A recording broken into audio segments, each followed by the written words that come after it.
Bem-vindo ao cérebro do seu filho. Como a mente se desenvolve desde a concepção até a faculdade, pela doutora Sandra e doutor Sam. Tradução Jefferson Camargo, editora Cultrix, canal Le Conde. Parte 2, capítulo 7. Belo Sonhador. Idades do nascimento aos 9 anos. O sono parece ser simples, mas é formado por muitos mecanismos cerebrais que atuam em conjunto, na maior parte das vezes, ininterruptamente. Nos bebês e nas crianças bem novas, essas funções cerebrais amadurecem em momentos diferentes. As complexas habilidades envolvidas no sono aparecem por etapas, à medida que seu filho cresce. A intensa necessidade de sono no começo da vida pode estar ligada à sua importância em facilitar a aprendizagem. A primeira função a aparecer, bem antes do nascimento, é o ritmo circadiano, do latim circadies, aproximadamente um dia. Esse relógio pode funcionar por vários dias sem nenhuma instrução externa, fornecendo ao nosso cérebro e corpo indicações sobre nossas atividades cotidianas, mesmo que ainda não possamos ver o sol. O cérebro pode gerar um ritmo de aproximadamente 24 horas sem luz, usando algo como um complexo relógio sinalizador feito de genes e proteínas. A potência desse relógio é usada por outras regiões do cérebro e outros órgãos, que a partir dele determinam seus próprios ritmos diários para a fome, a evacuação, a temperatura corporal, a atividade hepática e a secreção do hormônio do estresse. Esse ritmo diário do nosso cérebro e do nosso corpo é controlado pelo núcleo supraquiasmático, um fragmento de tecido com menos de 10 mil neurônios que fica sobre o quiasma óptico, onde os nervos ópticos se encontram e se entrecruzam a caminho do cérebro. O núcleo supraquiasmático obtém seus sinais de células ganglionares de retina, que se dedicam a transmitir informações sobre os níveis de luminosidade no mundo. Essas células ganglionares, que produzem um pigmento fotossensível chamado melanopsina, convertem a luz em impulsos que viajam pelo nervo óptico até o núcleo supraquiasmático. Assim, o cérebro sabe quando é dia e quando é noite. O feto tem um núcleo supraquiasmático na 18ª semana de gestação. Várias semanas depois, os ciclos circadianos são encontrados no batimento cardíaco e na respiração dele.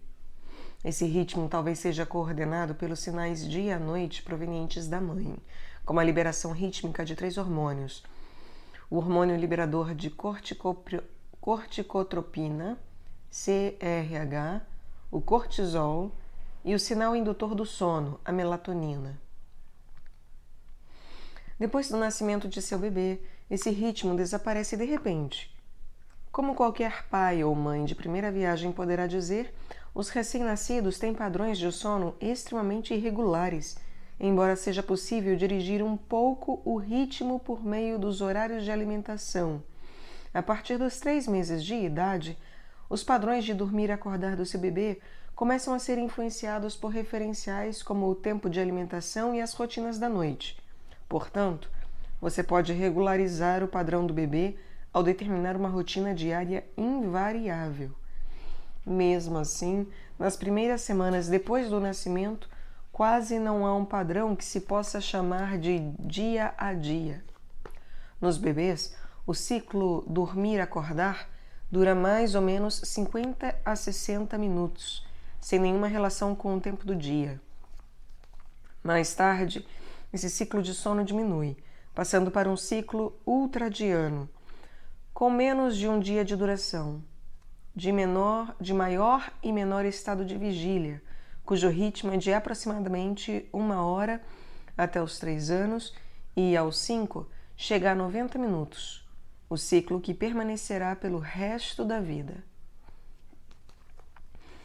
Os bebês passam cerca de 2/3 do tempo dormindo, mais ou menos metade um sono ativo, que é semelhante ao sono REM. No sono REM adulto, os músculos sob controle voluntário praticamente deixam de funcionar, a não ser nos olhos, um fenômeno que nos impede de representar os sonhos. Por outro lado, os bebês têm pouca mobilidade e não estão em condições de representar muita coisa. Por conta dessa segurança relativa, o seu bebê pode fazer muitos movimentos durante o sono ativo. Pode fazer movimentos de sucção, contorcer-se, sorrir, franzir as sobrancelhas e inclusive mover partes do corpo. Contudo, é improvável que ele esteja sonhando com movimentos ou ações, se é que ele chega a sonhar. Sonhando ou não, o sono ativo dos bebês pode desempenhar funções essenciais. Como vimos no capítulo 5º, o desenvolvimento inicial é um período de extraordinário crescimento e poda das conexões neurais. Os neurocientistas podem observar essas mudanças muito claramente nos animais. Nos filhotes de gatos, essa é uma época em que os dendritos do neocórtex são remodelados em resposta a mudanças de experiência visual e, inversamente, a privação visual.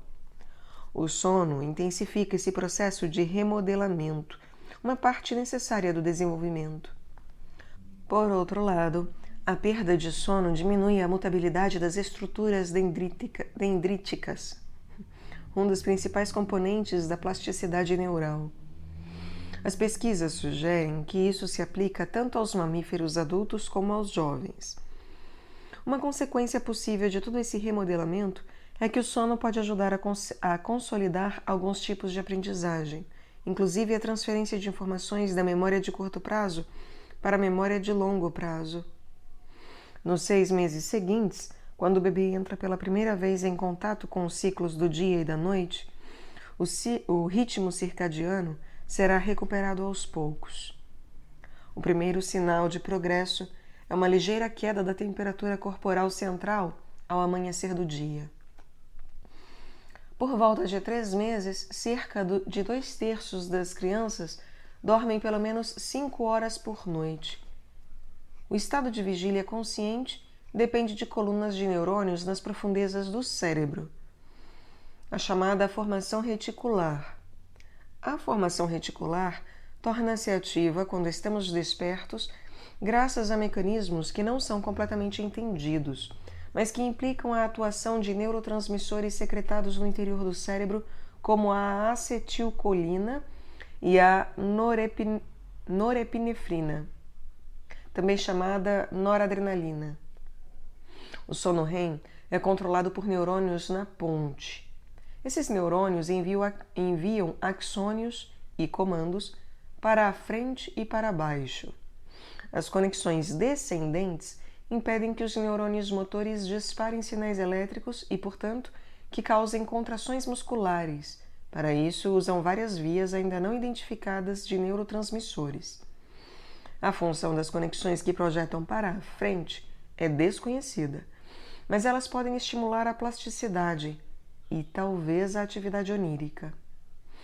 Durante o sono não REM, o movimento ainda é possível, mas o processo de entrada de dados sensoriais não se realiza plenamente, sobretudo durante o sono não REM profundo. À medida que os bebês se desenvolvem, o sono passa por mudanças. A quantidade de tempo de sono de um bebê diminui aos poucos, chegando a 12 horas por dia por volta dos 2 anos de idade. Ao mesmo tempo, o sono REM se reduz drasticamente, assim como também diminuem os níveis noturnos de melatonina. Por volta dos 3 anos, o sono REM das crianças representa apenas 1/5 do tempo que elas passam dormindo, o que equivale a uma mesma proporção de adolescentes e adultos. Por volta dos 6 anos, verifica-se uma alternância do sono não REM e REM por um período de 90 minutos, a mesma duração do ciclo de sono dos adultos. Espere a sonolência chegar e não perca tempo. Coloque o bebê para dormir imediatamente. Assim como os adultos, os bebês têm ciclos de estado de vigília, mas os deles são mais rápidos. O desenvolvimento do sono não é sempre um processo uniforme. Durante o sono, muitas coisas precisam ser eliminadas para manter em segurança aquele que dorme, seja uma pessoa, seja um animal. Quem está dormindo não deve urinar nem representar seus sonhos, andando ou fazendo barulho, pois isso atrairia predadores. Nas crianças, esses mecanismos de segurança ainda estão em construção, como você já terá percebido se seu filho ainda não os tiver adquirido. Antes dos 6 anos, 1 em cada 3 crianças passa por interrupções chamadas parassônias, que acarretam uma série de problemas como, por exemplo, sonambulismo, micção involuntária durante o sono, enurese e terrores noturnos. Quando há ocorrência de parassonias, elas começam entre 3 e 6 anos e estarão totalmente resolvidas no começo da puberdade. Em geral, a parassonia ocorre nas primeiras horas da noite, durante o sono mais profundo, aquele que antecede o primeiro ciclo noturno do sono REM. Uma parassonia pode ser particularmente perturbadora para os pais, que são os terrores noturnos, que ocorrem entre 1% e 6% das crianças de 3 anos ou mais. Em crianças mais novas, eles podem ocorrer pelo menos uma vez por semana. Esses terrores noturnos consistem em acordar em geral durante o sono profundo não REM, com expressões de medo que quase sempre se fazem acompanhar por gritos. A criança fica inconsolável e leva de 5 minutos a meia hora para se acalmar. De manhã, ela não se lembrará de nada. Terrores noturnos não são simplesmente pesadelos. Eles ocorrem numa idade em que os sonhos das crianças não incluem o medo nem outra emoção qualquer. Nos terrores noturnos, a criança tem medo, mas não consegue relatar nada de específico sobre o que se passou com ela. Um componente talvez seja a falta de regulação das estruturas cerebrais que lidam com as emoções negativas, como a amígdala. A amígdala regula o sistema nervoso simpático para mobilizar o cérebro e o corpo para lutar ou fugir. Nos adultos, esse sistema pode ser suprimido por outras regiões do cérebro, como o hipocampo e o neocórtex. Nas crianças que têm menos controle sobre suas respostas emocionais, essa supressão pode não estar suficientemente madura para ter eficácia, sobretudo durante o sono profundo. Os terrores noturnos podem ser deflagrados pelo despertar súbito. Num estudo, 84 pré-escolares que eram sonâmbulos e tinham terrores noturnos foram observados enquanto dormiam. Constatou-se que mais da metade tinha problemas respiratórios, como a apneia obstrutiva do sono. Nesse distúrbio, quando os centros respiratórios do tronco encefálico recebem um sinal de que a respiração parou, a pessoa acorda de repente, sentindo-se sufocada. Nas crianças, a apneia do sono tem várias causas, inclusive o excesso de peso corporal e o aumento de volume nas tonsilhas palatinas. Incrivelmente, todas as crianças desse estudo que tinham apneia de sono e foram submetidas à cirurgia de remoção das tonsilas, amígdalas, foram curadas de seus terrores noturnos. Nos terrores noturnos e no sonambulismo, os mecanismos do sono não suprimem totalmente alguns comportamentos que geralmente ocorrem no estado de vigília. Por outro lado, fenômenos do sono também podem ocorrer espontaneamente durante o dia. Os exemplos incluem a narcolepsia e a cataplexia, em que uma pessoa acordada, de repente, adormece ou perde o controle motor consciente. Um exemplo perturbador é a paralisia do sono, em que uma pessoa acorda, mas não consegue se mexer. Nesse caso, tocar a pessoa geralmente é suficiente para interromper a paralisia. Não relute em fazer isso, hein? Você estará salvando o seu filho de uma situação profundamente angustiante. Outra característica do sono infantil é a necessidade de sonecas, induzidas por um lento ciclo que se estende pelo dia todo. Tanto em adultos como em crianças, os estados de vigília e sonolência são cíclicos. Parte do ciclo inclui um período de menor atividade à tarde, seguido por outro período de maior atividade. Até os 5 ou 6 anos, esse período de calmaria vespertina é tão intenso que requer um cochilo. Após essa idade, as crianças conseguem ficar acordadas o dia inteiro, como os adultos. Isso não quer dizer que ficar acordado o dia inteiro seja a melhor estratégia para os adultos. Neles, a característica letargia sentida à tarde pode ser um vestígio de nossa necessidade de uma soneca. Num experimento, pediu-se a alguns universitários que focassem o centro de uma tela sempre que nela aparecesse repentinamente a letra T ou L. E depois de uma pequena pausa, algumas barras diagonais em outro ponto da tela.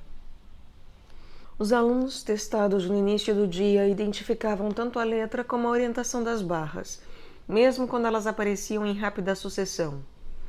À tarde, eles precisavam que as letras fossem espaçadas a intervalos mais longos para que conseguissem identificá-las com sucesso. Essa redução do ritmo das capacidades perceptuais não aconteciam se os alunos pudessem tirar uma soneca. As sonecas não só impedem que os bebês fiquem mal-humorados, mas também ajudam no desempenho mental dos adultos. Portanto, ao observar seu bebê ou seu filho pequeno durante o sono, saiba que o cérebro dele não está de modo algum inativo. O cérebro dele está executando um processo muito bem coreografado e resolvido, sem que nenhum de vocês precise fazer qualquer esforço especial. Embora ele não esteja pensando em coisas banais como bombons e balas, coisas bem importantes estão acontecendo, inclusive algumas que podem recuperar e reprogramar o desenvolvimento cerebral. Dica prática: como fazer seu bebê dormir. A quantidade e o tipo de sono de que uma criança precisa é programada no decorrer do desenvolvimento normal, sem muita informação de entrada do ambiente. Provocar o sono já é outra história, e esta depende de mecanismos de aprendizagem. O sono dos bebês pode tornar-se mais regular se você determinar um programa de alimentação regular. Devemos advertir que um antigo truque para induzir a sonolência já foi descartado. Esse truque consiste em adicionar uma pequena quantidade de álcool ao leite materno, por exemplo, como poderia acontecer se a mãe tomasse uma taça de vinho. Na verdade, isso pode reduzir ligeiramente o tempo que o bebê levaria para começar a dormir, algo em torno de 15 minutos. Contudo, a quantidade de sono nas 3 horas e meia seguintes será mais substancialmente reduzida, o que sugere não ser uma boa estratégia. Uma estratégia muito melhor consiste em aguardar a chegada da sonolência e não perder tempo. Coloque o bebê para dormir imediatamente. Assim como os adultos, eles têm ciclos de estado de vigília, mas os deles são mais rápidos. Na hora de dormir, as crianças pequenas aprendem rapidamente a associar determinadas deixas ao sono. Como outras associações, as crianças podem aprender a partir de um único exemplo ou de uma única exceção. Uma vez formados, os hábitos preferidos para a hora de dormir são difíceis de mudar. Por exemplo, se as crianças se acostumarem com a presença do pai ou da mãe no início do sono, isso vai se tornar uma exigência. É melhor sair do quarto para que a criança associe o adormecimento à ausência no ambiente dos pais, algo que futuramente será um grande benefício para todos. Em geral, a determinação de uma rotina do sono, por exemplo, escovar os dentes, ouvir histórias e acostumar-se à ausência de outras pessoas por perto, é algo capaz de oferecer um porto seguro a toda a família. A persistência é fundamental. Você sabia? Com que sonham as crianças? Quase todos conhecem a famosa afirmação de Sigmund Freud e Jung de que os sonhos simbolizam desejos e medos ocultos. Em parte, talvez essa expectativa culturalmente dirigida explique o fato de geralmente atribuirmos sentidos aos nossos sonhos quando acordamos, tornando nossos relatos pouco confiáveis. Seu filho também pode ter esse tipo de experiência se você lhe perguntar o que ele sonhou ou se desejar que ele tenha bons sonhos. Seu desejo é inofensivo, mas também significa que, sem querer, você o está estimulando a contar histórias que talvez não correspondam exatamente ao que ele sonhou. A menos que os adultos pratiquem a recordação dos sonhos, a maior parte do que foi sonhado costuma ser esquecida pela manhã. É bem provável que o mesmo se possa dizer dos nossos filhos. Se você questionar os adultos, de 60 a 90% deles responderão que estavam sonhando depois de ser acordados de um sono REM. E de 25 a 50% dirão o mesmo em seguida a um sono não REM. Eles também sabem dizer com o que estavam sonhando. Você também pode adotar essa abordagem com as crianças. Acorde-as e pergunte com o que sonhavam ou o que estava acontecendo, se elas forem muito novas e não souberem o que significa um sonho. Se você não está disposta a acordar seu filho adormecido em nome da ciência, não precisa fazê-lo. O pesquisador de sono David Foulkes e seus colaboradores fizeram isso com crianças de 3 a 12 anos, às vezes em laboratórios, outras vezes na casa delas. Eles as acordavam no meio da noite e perguntavam o que estava acontecendo um pouco antes de acordarem. Os sonhos das crianças mais novas eram simples e raros. Só 15% daquelas entre 3 e 4 anos relatavam algum sonho ao serem acordadas em meio ao sono REM, e não havia nenhum sonho durante o sono não REM. Os sonhos relatados pelos pré-escolares eram estáticos e geralmente envolviam animais, uma galinha comendo milho ou um cachorro em pé. As próprias crianças quase sempre figuravam como agentes passivos. Eu estava dormindo numa banheira. Eu estava pensando em comer. Nessa idade, os sonhos também carecem de interações sociais e de sentimentos. Os pré-escolares não relatam a sensação de medo nos sonhos, assim como nunca mencionam agressões ou sofrimentos. Isso contrasta com a vida deles durante a vigília, quando eles conseguem descrever pessoas, animais, objetos e fatos de seu cotidiano. Nas crianças mais velhas, os sonhos assumem características mais complexas. Por volta dos 6 anos, os sonhos tornam-se mais frequentes e adquirem qualidades ativas e continuidade dos acontecimentos. Aos 8 ou 9 anos, os sonhos são contados quase com a mesma frequência observada em adultos. Têm narrativas complexas e mostram o sonhador como um participante ativo. Os sonhos também começam a incluir ideias e sentimentos. Os sonhos estáticos dos pré-escolares ocorrem quando suas habilidades visuais e espaciais ainda não se desenvolveram plenamente. Por exemplo, as crianças que relatam mais sonhos também são melhores para recriar imagens usando blocos padrão em vermelho e branco. Nessa idade, elas também são menos capazes de imaginar com que se parece um objeto quando visto a partir de um ângulo diferente. Essas habilidades dependem do lobo parietal, que fica entre as regiões neocorticais que representam a visão e o espaço. O lobo parietal só se torna totalmente mielinado aos 7 anos, sugerindo que, antes disso, as crianças sonham em imagens estáticas porque seu cérebro ainda não tem toda a competência necessária para processar movimentos. O que esse processo nos diz sobre o desenvolvimento infantil? Uma resposta potencial é que os sonhos revelam os padrões de atividade cerebral que são possíveis na ausência de estímulos externos. Se assim for, eles podem lhe oferecer uma janela para o desenvolvimento da mente consciente do seu filho. Capítulo 8. É menina. Diferenças de gênero. Idades do nascimento aos 18 anos. Crianças de 3 anos levam os papéis sociais de gênero tão a sério quanto as drag queens.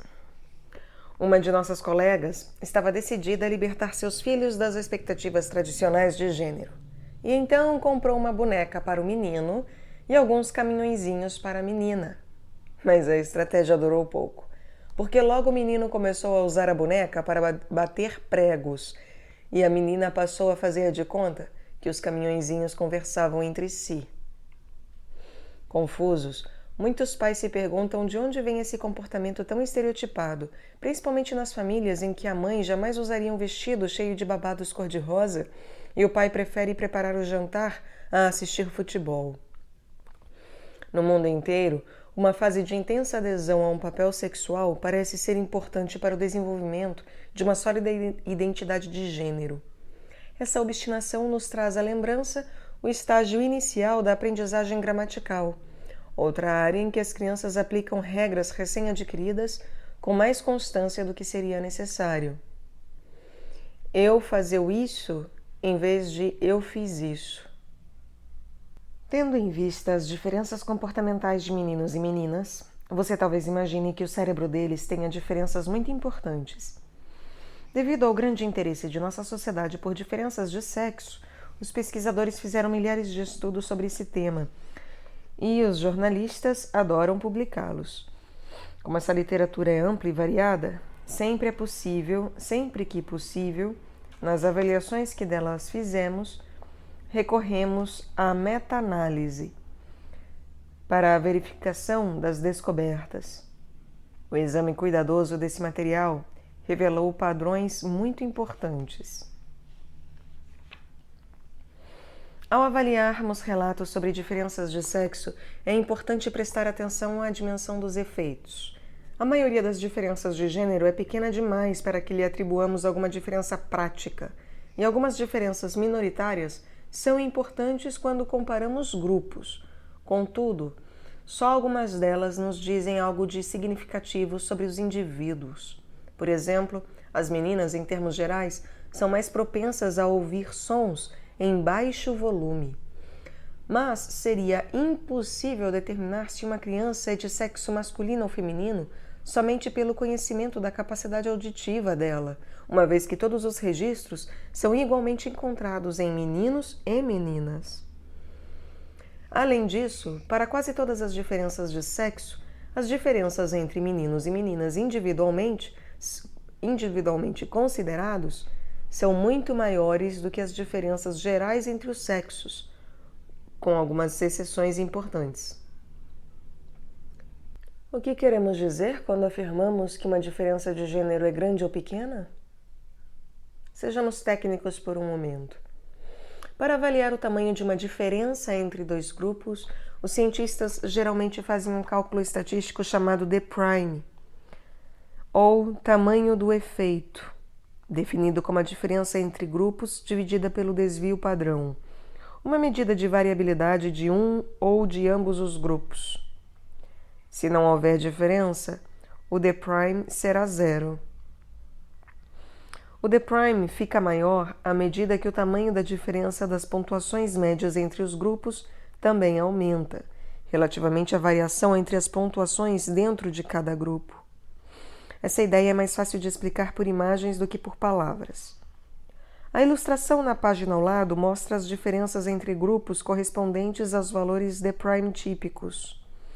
O eixo horizontal representa as pontuações possíveis, enquanto a altura da curva representa o número de pessoas na população que obtém uma pontuação específica.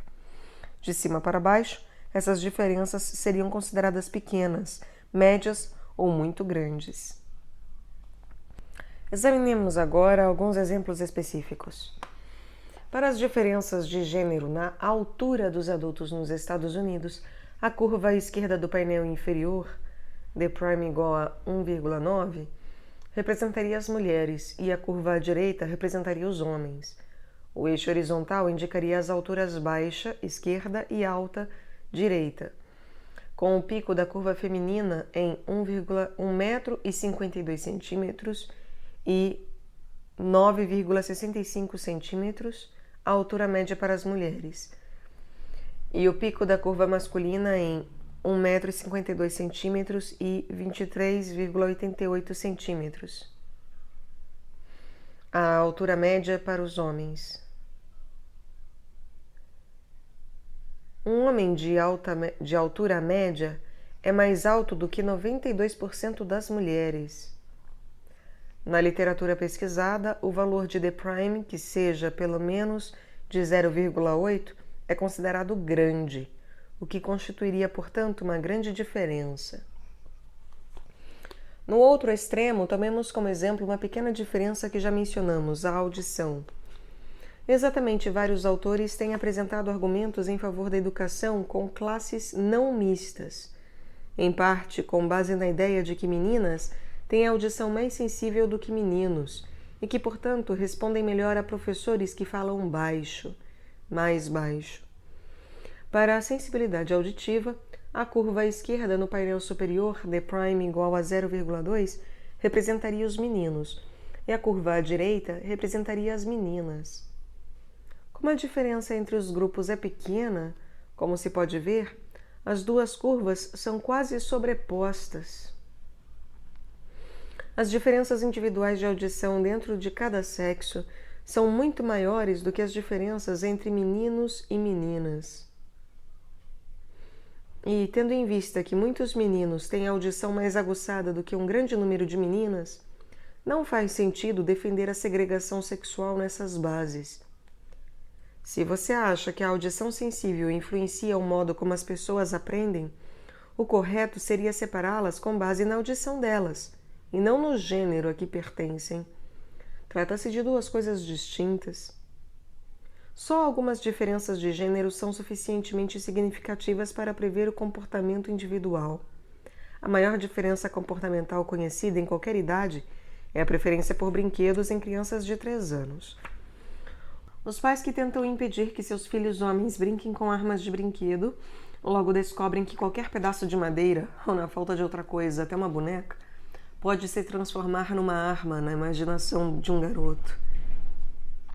Diante da opção entre um brinquedo típico de meninos, como um carro, e um brinquedo típico de meninas, como um jogo de chá, as crianças de 3 anos diferem em sua escolha de brinquedos de menino com um D' de 1,9, uma diferença que corresponde ao gráfico inferior da ilustração, de grande diferença.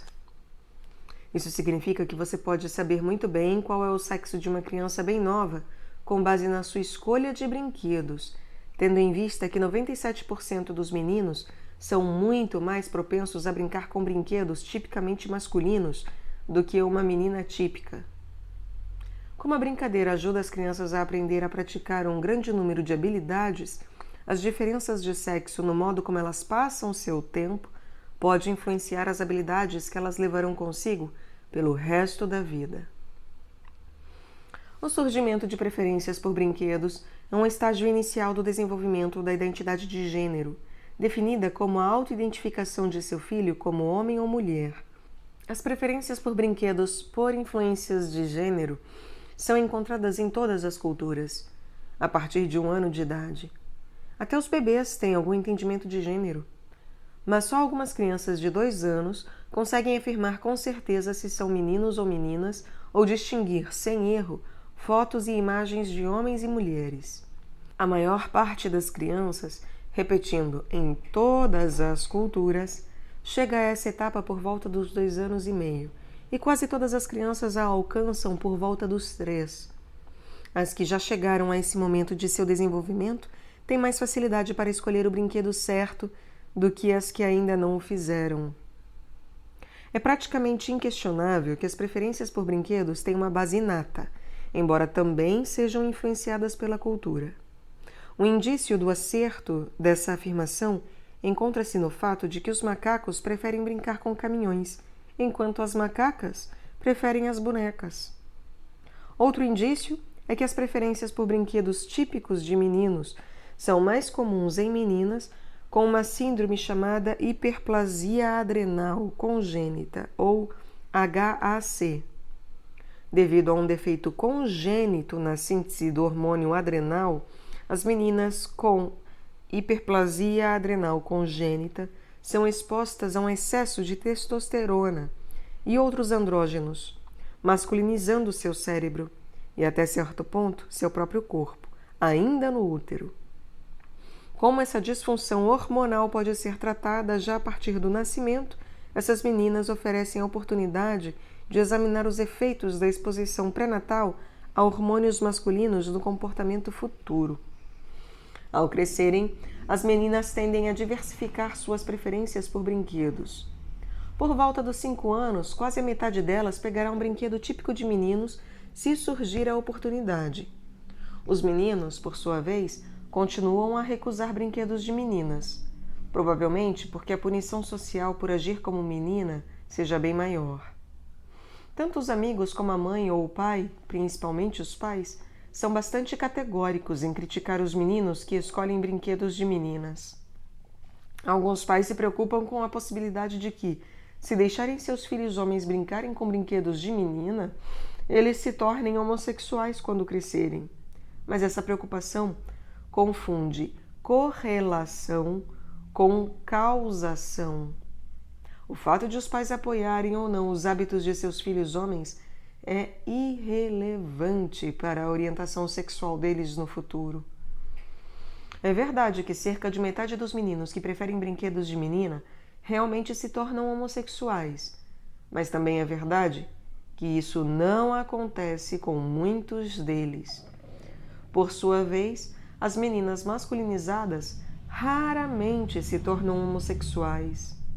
Contudo, brincar com bonecas não faz com que os meninos se tornem homossexuais. A explicação mais provável é que tanto a tendência a preferir brinquedos de menina como a homossexualidade adulta resultem de influências já anteriormente ativas no cérebro dos meninos, talvez em decorrência de experiências pré-natais ou fatores genéticos.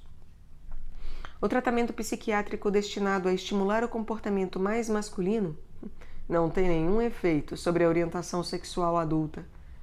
Mas o pai que tenta desestimular o comportamento mais próprio de menina de seu filho pode muito bem estar antecipando um abismo entre ambos. No momento em que você já puder observar esse comportamento, o resultado já estará fora de seu controle, o que significa que o melhor a fazer é aceitá-lo. É provável que você já tenha observado outras duas diferenças sexuais no comportamento de crianças pequenas. Os meninos são bem mais ativos e fisicamente mais agressivos do que as meninas. Essas diferenças são de tamanho médio, com um D' de 0,5, correspondente ao segundo gráfico da ilustração da página 101. Isso significa que o menino típico é mais ativo e fisicamente agressivo do que 69% das meninas. O que não prediz o comportamento individual muito bem, mas, sem dúvida, torna os grupos de meninos obviamente diferentes dos grupos de meninas. É provável que essas diferenças também sejam influenciadas pela ação dos hormônios no cérebro e não apenas pela cultura.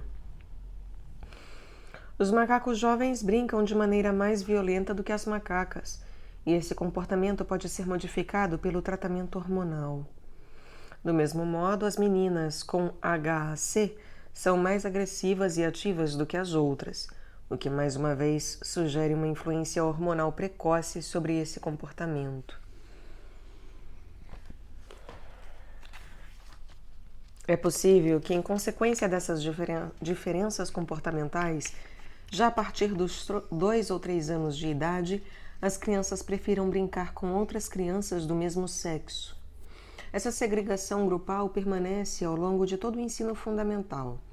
Esse padrão é encontrado em muitas sociedades, de comunidades rurais a grandes cidades, e não parece depender do fato de os adultos locais terem ou não papéis sexuais fortemente segregados, embora os fatores culturais possam modificar a expressão do padrão em determinados aspectos.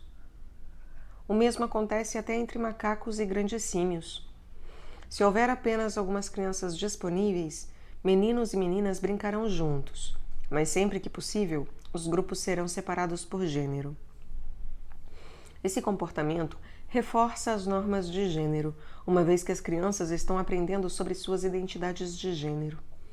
A pressão social de outras crianças para o ajustamento às normas de gênero é particularmente forte dos 4 aos 8 anos. Talvez porque os primeiros conceitos infantis dos papéis sexuais e muitas outras regras da vida em sociedade tendem a ser escritos em preto e branco. Uma compreensão mais flexível deles só surgirá em fases posteriores do desenvolvimento. Conhecemos um casal de neurocientistas cujo melhor amigo do filho durante toda a pré-escola era uma menina. Aos 6 anos de idade, num acampamento de verão, Seus amigos do mesmo sexo lhe disseram que brincar com meninas era inaceitável. A partir desse dia, o garoto passou a ver a amiga apenas dentro de sua casa, com a promessa de que os outros membros da família jamais deixassem que os outros meninos ficassem sabendo dessa amizade. Os grupos formados por crianças do mesmo sexo geralmente agem de modo a comunicar e reforçar comportamentos específicos de gênero. As diferenças de gênero no comportamento dão às meninas uma vantagem razoável sobre os meninos na sala de aula, onde elas têm melhores notas no ensino médio e na faculdade.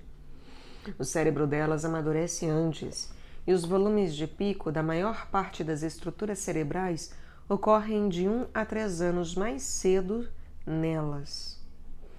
As meninas são um pouco melhores no controle inibitório, isto é, para elas é mais fácil permanecer calmas e concentradas em suas tarefas, o que faz com que a cultura de sala de aula seja mais cordial com elas.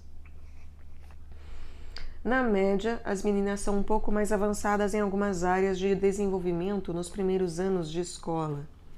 Os meninos ficam para trás na coordenação motora fina, o que lhes dá uma vantagem moderada na capacidade de escrever cartas. A maior diferença de gênero no desempenho acadêmico quando começam a frequentar a escola. Esses traços persistem até o ensino médio, período em que os meninos continuam a ter notas e conceitos mais baixos nos testes de leitura e escrita. Coloquemos, porém, essas comparações de gênero em perspectiva. Todas essas diferenças têm efeitos menores do que a diferença entre viver num ambiente de classe média, com boas escolas, avaliados por pontuações médias em testes, e viver num ambiente de baixa renda, frequentando escolas ruins. Nas áreas pobres, os alunos do primeiro ano da pré-escola têm pontuações inferiores às de seus equivalentes de classe média, tanto em leitura como em matemática, e é muito comum que essas diferenças aumentem com o tempo. Como outras diferenças de gênero, as que dizem respeito à educação podem ser modificadas com a experiência. Nos últimos anos, as meninas alcançaram os meninos em áreas acadêmicas nas quais elas ficavam para trás há cerca de 1 ou 2 décadas. Nos Estados Unidos, não há diferenças de gênero remanescentes no desempenho médio em testes de matemática em todo o ensino médio. Além disso, em comparação com os homens, há uma probabilidade maior de que as mulheres concluam essa etapa na vida escolar. Nos Estados Unidos, há 185 mulheres para cada 100 homens com formação universitária aos 22 anos de idade. Como os homens demoram mais que as mulheres para se graduar, essa diferença diminui consideravelmente com o avançar da idade, mas não chega a desaparecer por completo. Para ajudar a reduzir essa diferença, sugerimos que os meninos possam receber treinamento adicional nas áreas de linguagem e técnicas de estudo durante os primeiros anos escolares. O modo mais eficiente de aumentar o desempenho geral seria oferecer essa ajuda equitativamente a todas as crianças que dela necessitem, um grupo que incluiria mais meninos do que meninas. Curiosamente, diante desse progresso feminino, a famosa vantagem masculina na parte da matemática no SAT não diminuiu. Porém, apesar de sua menor pontuação geral no SAT, as mulheres têm notas melhores do que os homens nas aulas de matemática do ensino superior. Um estudo constatou que, nas aulas de matemática na faculdade, os calouros obtinham as mesmas notas que as calouras, cuja pontuação em matemática no SAT era 35 pontos mais baixa. Na verdade, quase todos os testes padrão necessários para a admissão à faculdade não previam bem as futuras notas de mulheres. Essa previsão insuficiente talvez se deva aos melhores hábitos de estudo entre elas, levando-as a obter notas mais altas para a mesma aptidão. Ou talvez a uma predisposição de gênero no SAT, levando-as a ter pontuações menores para a mesma aptidão. Seja como for, as notas menores dos homens na faculdade, relativamente às das mulheres, podem ser atribuídas em parte ao uso de testes padrão para as decisões relativas à admissão dos candidatos. Outro famoso grupo de diferenças de sexo pertence ao domínio do comportamento emocional. Essas diferenças não são tão grandes quanto as pessoas acreditam. Os tamanhos de efeito são de pequenos a medianos. Essas diferenças não prevêem o comportamento individual muito bem, mas algumas delas são notáveis no nível de grupo. As meninas são mais propensas do que os meninos a expressar medo e a chorar, mas em ambos os sexos as respostas psicológicas à angústia são semelhantes. De tão insignificantes que são, muitas diferenças chegam a ser tragadas pela variabilidade individual de cada sexo. Um exemplo é a ideia de que os meninos tomam decisões morais com base na justiça, enquanto as meninas tomam decisões morais com base nos relacionamentos. Do mesmo modo, as meninas só são ligeiramente melhores do que os meninos para identificar emoções no rosto de outras pessoas. Os meninos também não são muito diferentes das meninas no que diz respeito a correr riscos em todas as idades, com um efeito maior entre 10 e 13 anos e entre 18 e 21 anos. A diferença de gênero na questão de assumir riscos parece estar diminuindo com o passar do tempo, pois foi menor nos estudos posteriores, décadas de 80 e 90, do que nos anteriores, décadas de 60 a 70. As crianças voltam à socialização mista de gênero durante a adolescência. Os hormônios da puberdade introduzem uma diferença mediana. 70% dos adolescentes se masturbam com mais frequência do que a adolescente típica, um padrão que entra pela vida adulta. O tamanho dessa diferença diminuiu a partir de um D' de 0,96 nas 2 últimas décadas, o que sugere uma forte influência cultural. As diferenças de sexo em autoestima também atingem um pico na adolescência, quando as adolescentes mostram menos autoestima do que os adolescentes. Uma área em que as meninas poderiam claramente receber apoio extra é a da imagem corporal. Em particular, quando adolescentes, as meninas se sentem muito mais insatisfeitas com o corpo do que os meninos, o que configura um padrão de risco de transtornos alimentares e depressão. O tamanho dessa diferença aumentou de um pequeno D' de 0,27 nos anos 70 para um D' moderado de 0,58 nos anos 90, talvez devido aos progressivos padrões de magreza que nas últimas décadas têm determinado o que é beleza para uma mulher. Mesmo se você estiver preocupada com o peso de sua filha, é provável que fazer críticas ao corpo dela seja uma atitude contraproducente. Num estudo longitudinal, no qual as mesmas pessoas são acompanhadas por determinado período de tempo, adolescentes de ambos os sexos, que devido ao seu peso corporal afirmaram ser alvo de zombarias por parte de outros membros da família, tinham probabilidade acima da média de desenvolver um transtorno alimentar ou de se tornarem obesos 5 anos depois. Da mesma maneira, outro estudo longitudinal mostrou que a sucessão de dietas alimentares em meninas de 14 anos, muitas das quais não eram obesas quando o estudo começou, aumentou quase 5 vezes o risco de elas se tornarem obesas 1 ano depois.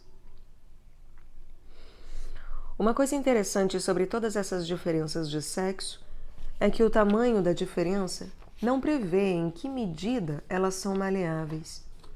Embora as preferências iniciais possam ser modificadas por influências ambientais, elas geralmente fazem meninos e meninas seguirem caminhos que os levam a ter experiências diferentes em boa parte da infância. Em resumo, a criança provavelmente demonstra alguma inclinação inicial para consertar carros ou tomar conta de bebês, ou outra coisa qualquer. Mas há muitas oportunidades de ampliar os horizontes dela. Basta aumentar o seu leque de interesses. Dica prática: como aumentar as habilidades de seu filho? A brincadeira das crianças pode influenciar seu comportamento e seus interesses posteriores. Você não pode obrigar os meninos a se comportarem como meninas, ou vice-versa. Mas, se levar em consideração as inclinações naturais dos seus filhos, poderá ajudá-los a praticar habilidades que talvez eles não descobrissem por si próprios. Você não sabe o que o futuro reserva, e somos de opinião que não estará errando se aumentar o número de opções ao alcance deles na vida adulta. Uma das maiores diferenças sexuais nos adultos é que os machos são mais proficientes na rotação mental de objetos no espaço. Essa capacidade influencia nosso modo de pensar as direções, além de algumas habilidades práticas como, por exemplo, fazer um sofá passar por uma porta. Esse padrão surge no início da vida e posteriormente é modificado pela experiência. Muitos bebês do sexo masculino, dos 3 aos 5 meses, conseguem reconhecer objetos girando. Nessa idade, porém, poucos bebês do sexo feminino conseguem fazer o mesmo. Em outros aspectos, os bebês não mostram nenhuma diferença de sexo em sua compreensão do comportamento dos objetos. No ensino fundamental, a falta de capacidade de rotação mental é pequena, mas continua a aumentar à medida que a criança amadurece, chegando a um D prime de 0,66 a 0,94, dependendo de como se faz a pontuação do teste nos adultos, o que significa que o homem comum representa melhor desempenho do que 75 a 83% das mulheres. O desempenho nos testes de rotação mental prediz o desempenho nas questões de matemática do SAT, originalmente Teste de Aptidão Escolástica, posteriormente renomeado como Teste de Avaliação Escolástica I. Tanto de alunos como de alunas do ensino médio, e também contribui para as diferenças de sexo nos quesitos leitura de mapas e capacidade de navegação. Faz sentido que estilos diferentes de brincadeira aprimorem habilidades distintas. Explorar os objetos físicos e suas interações é um componente importante da brincadeira de meninos. Quando constroem torres de blocos e as derrubam, lutam entre si ou andam de bicicleta pelos arredores, os garotos estão adquirindo conhecimento sobre as regras do mundo físico. Quando as meninas brincam com bonecas e casas de bonecas, elas estão desenvolvendo o senso de amparo e proteção, assim como as habilidades de controle motor fino. As meninas também falam entre si durante suas brincadeiras muito mais do que os meninos, o que pode ajudá-las a tornar-se mais fluentes e a ter um vocabulário mais amplo e mais expressivo quando começarem a frequentar a escola. O estilo masculino de brincar desenvolve as capacidades espaciais em todos os cérebros. Os meninos criados em condições de privação não mostram nenhuma vantagem sobre as meninas em suas capacidades espaciais. Num estudo, meninos de famílias de baixa condição socioeconômica tiveram pontuações menores em testes de rotação mental do que os meninos de famílias de condição socioeconômica média ou alta. Os meninos dessas famílias talvez não tenham as experiências recreativas necessárias ao desenvolvimento de suas habilidades de manipulação de objetos. Os videogames, com testes navegacionais e outras tarefas espaciais, ajudam meninos e meninas a visualizar e rotacionar objetos. Alguns estudos demonstram que os efeitos desse tipo de treinamento são especialmente maiores nas meninas. A prática de esportes também pode ser útil. Na universidade, atletas de ambos os sexos têm uma vantagem sobre os não atletas nas atividades de rotação mental e em outras capacidades espaciais, embora isso talvez se deva ao fato de que as pessoas dotadas de boa capacidade espacial sejam mais propensas a praticar esportes. Os pesquisadores ainda não demonstraram que essas experiências levam de fato ao aperfeiçoamento de habilidades espaciais no mundo real, mas esse será o próximo passo.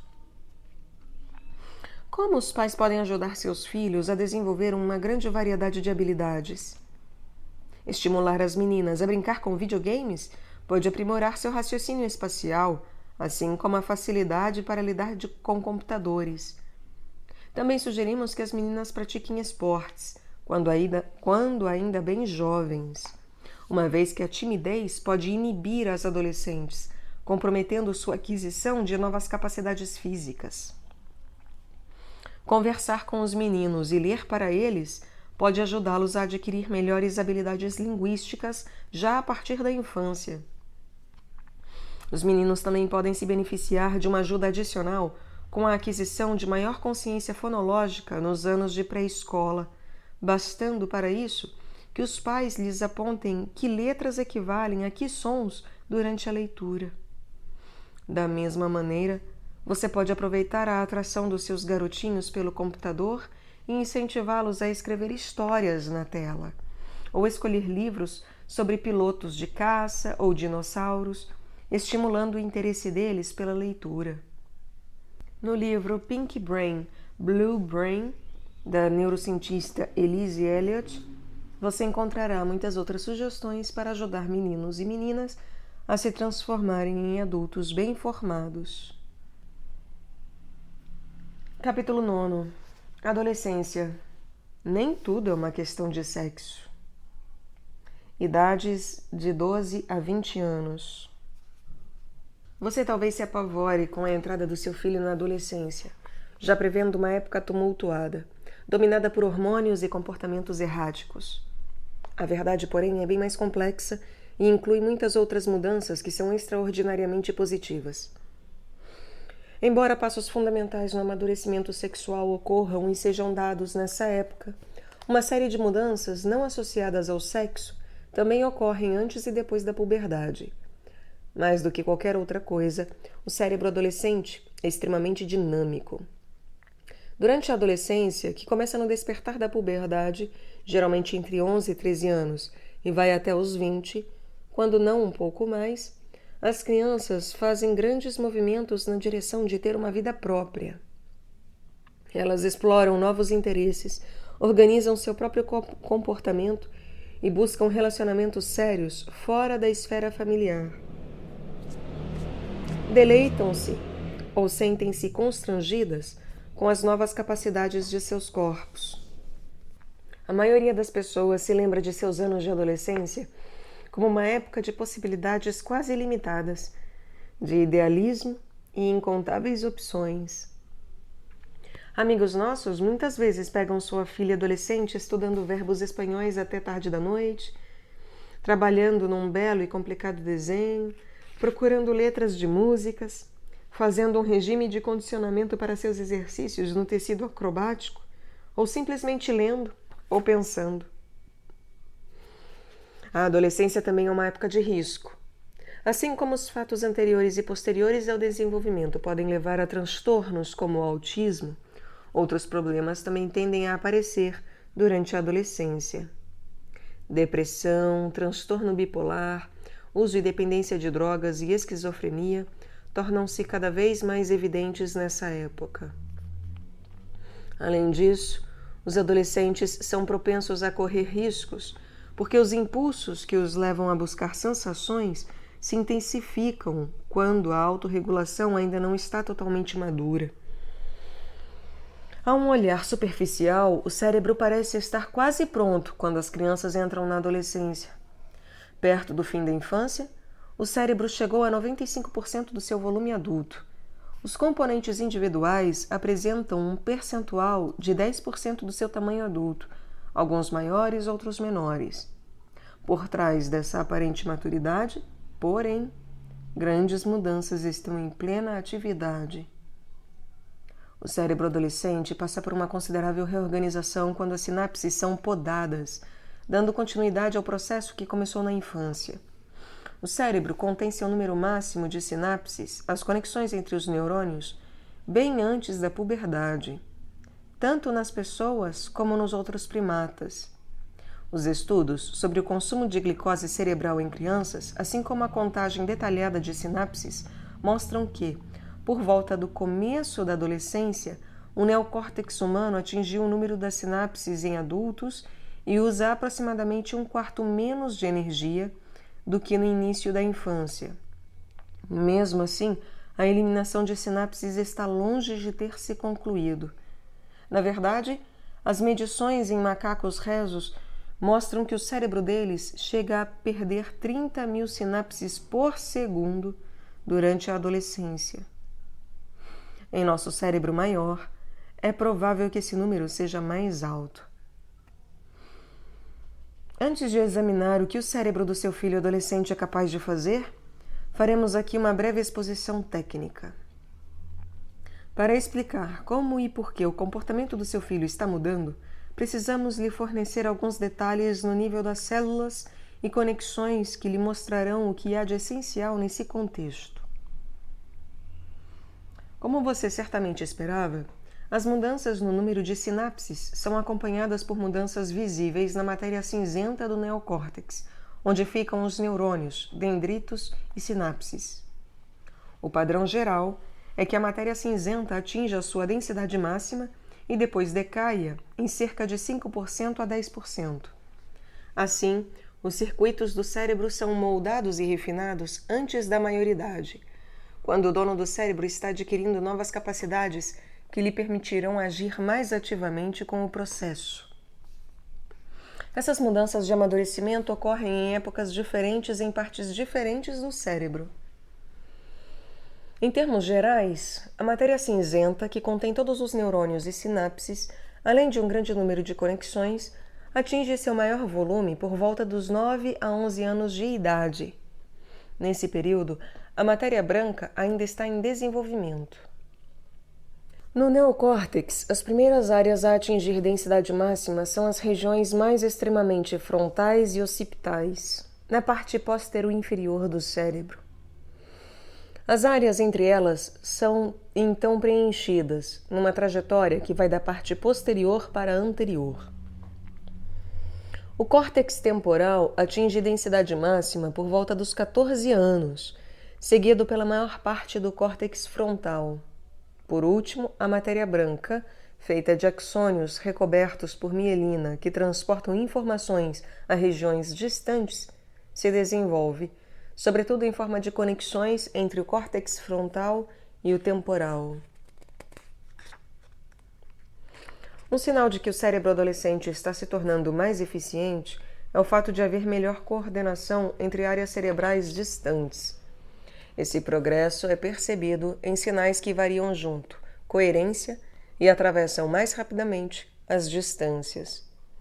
A matéria branca tem apenas 85% do tamanho adulto e continua a aumentar, num processo que chega aos 40 anos.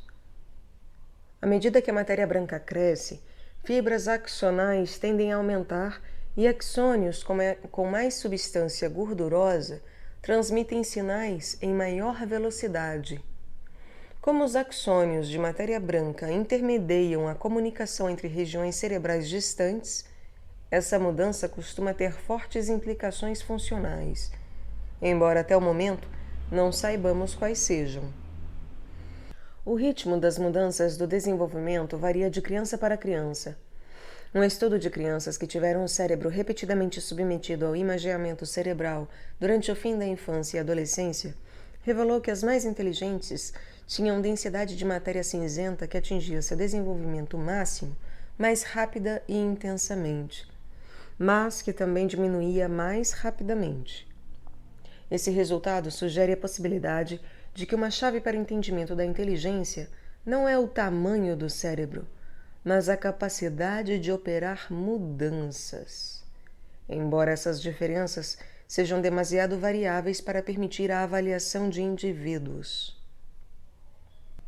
De fato, os aumentos e decréscimos na densidade de matéria branca também aparecem no início da esquizofrenia infantil e no TDAH, de modo que essas mudanças estruturais podem refletir uma variedade de processos subjacentes em diferentes crianças.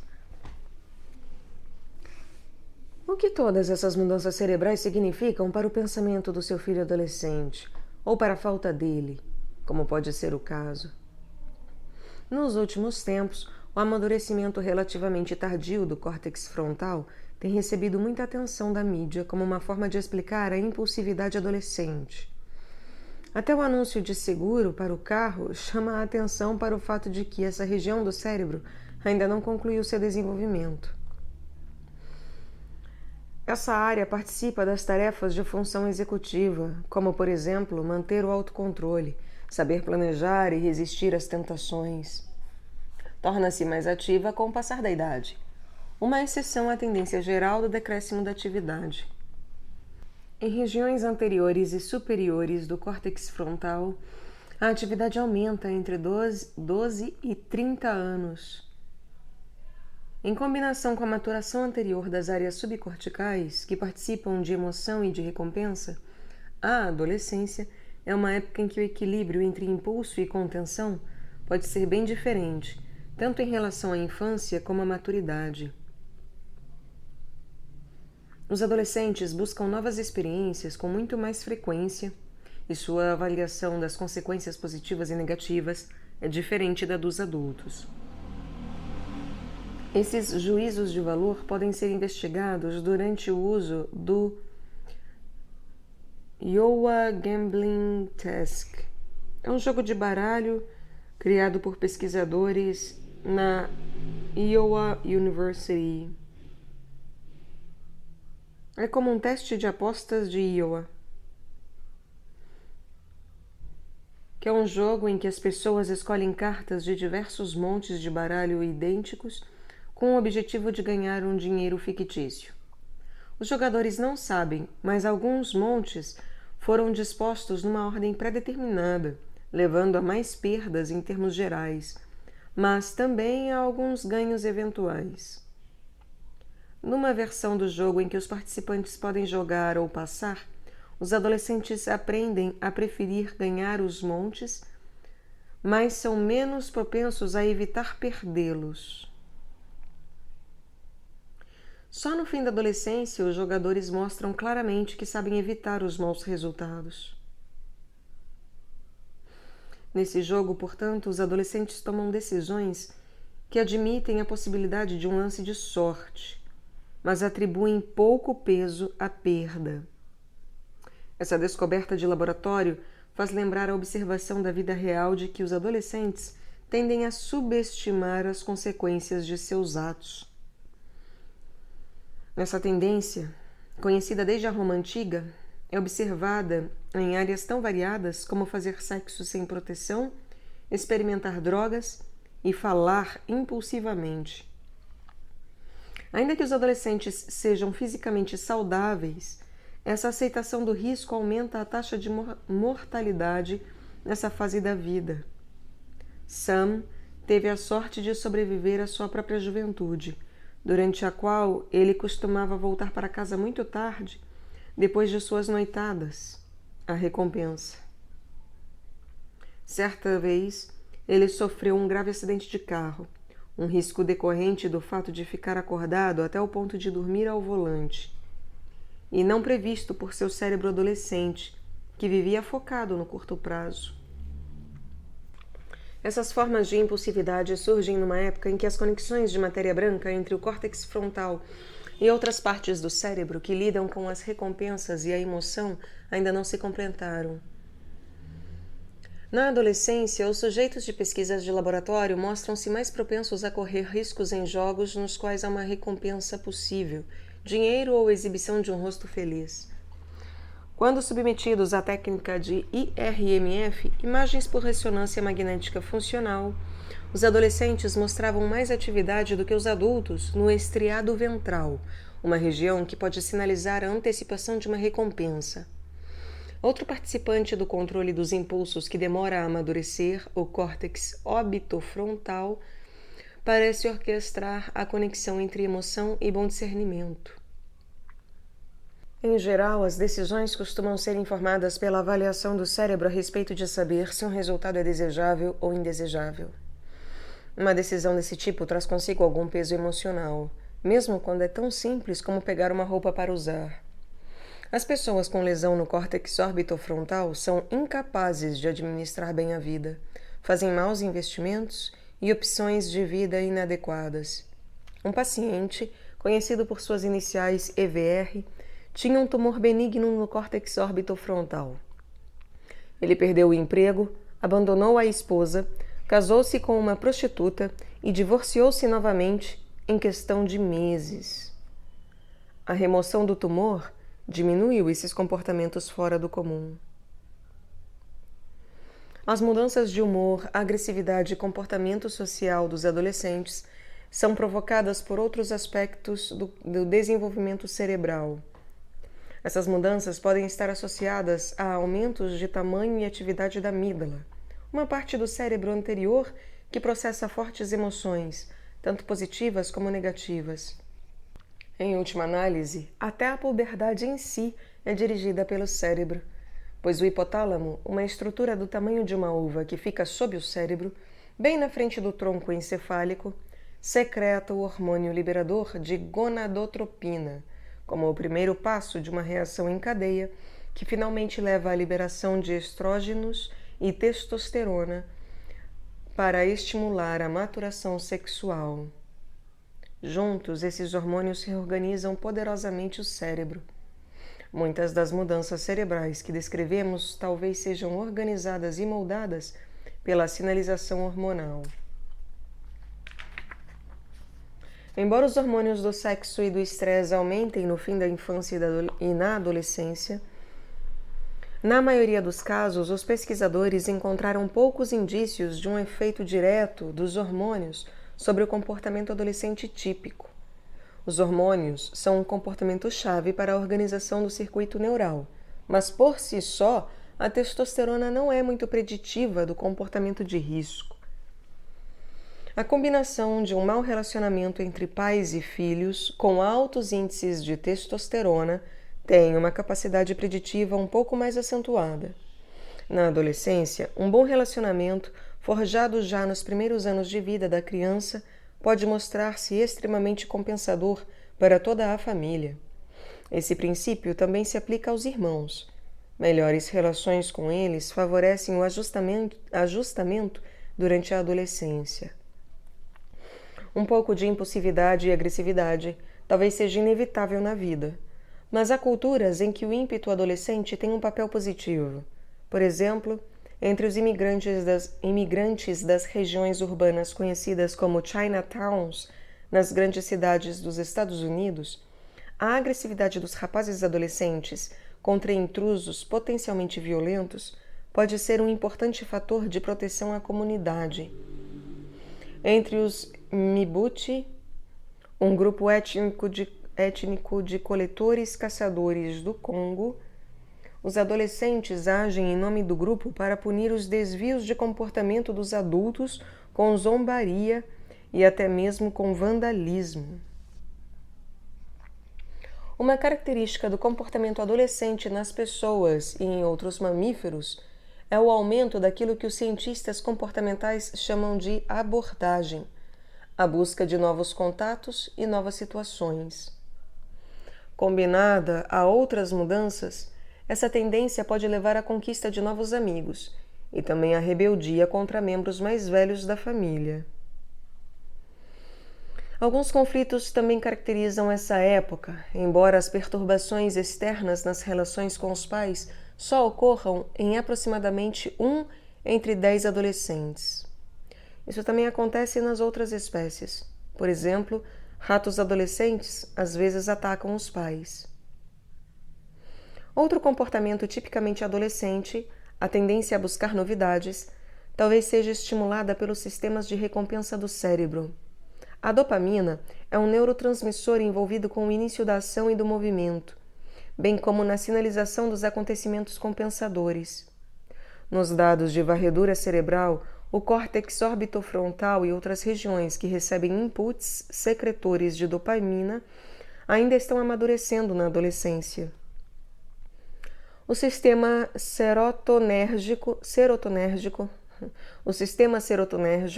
envolvido na sensação, no movimento e no humor, também está passando por mudanças nesse período. A falta de jeito e o mau humor podem estar associados a essa mudança. Outra mudança no cérebro adolescente é uma proliferação de receptores de ocitocina, um sinalizador químico. A ocitocina é um neuropeptídeo, isto é, um peptídeo usado como neurotransmissor. Os neurocientistas descobriram que a ocitocina intervém em um grande número de comportamentos associados à formação de laços afetivos. Em pessoas, a ocitocina é secretada durante os sentimentos de amor romântico e parental. Os pais de um bebê ou de uma criança têm mais ocitocina. Quanto mais tiverem, mais eles tocam o seu filho, mais brincam e mais interagem socialmente com ele e entre si. Na verdade, esses sinais às vezes se entrecruzam de tal modo que, nos momentos de grande afetividade para com seu parceiro, a lactante pode experimentar um gotejamento de leite. Sem dúvida, Romeu e Julieta também teriam sentido uma forte presença de ocitocina no cérebro. A adolescência é uma época em que a interação entre o cérebro e o ambiente adquire nova complexidade. As mudanças cerebrais no início da adolescência aumentam o apetite de uma criança por estímulos e contatos sociais, enquanto o sistema regulatório continua a amadurecer nos anos seguintes. Na sociedade moderna, esse período é visto como um intervalo entre o amadurecimento sexual e a verdadeira independência. De fato, o amadurecimento sexual, físico e intelectual estende-se por toda uma década ou mais, oferecendo muitas oportunidades de crescimento e mudança. O que um adolescente fará desse período de transição biológica definido vai depender da cultura dele e das escolhas que irão se apresentando pelo caminho. Em todas as partes do mundo, esse processo é muito variável do ponto de vista do como e do quando as pessoas assumem seu lugar na sociedade, incluindo desde crianças que precisam trabalhar até aquelas que estudam, mas já têm seus próprios filhos. Em todos os casos, o cérebro certamente terá encontrado maneiras de adaptar-se às circunstâncias locais, uma prova de sua flexibilidade. Mito: os adolescentes têm um ciclo dia-noite mais longo. A criança de 8 anos que se levantava cedo todas as manhãs transformou-se num adolescente preguiçoso.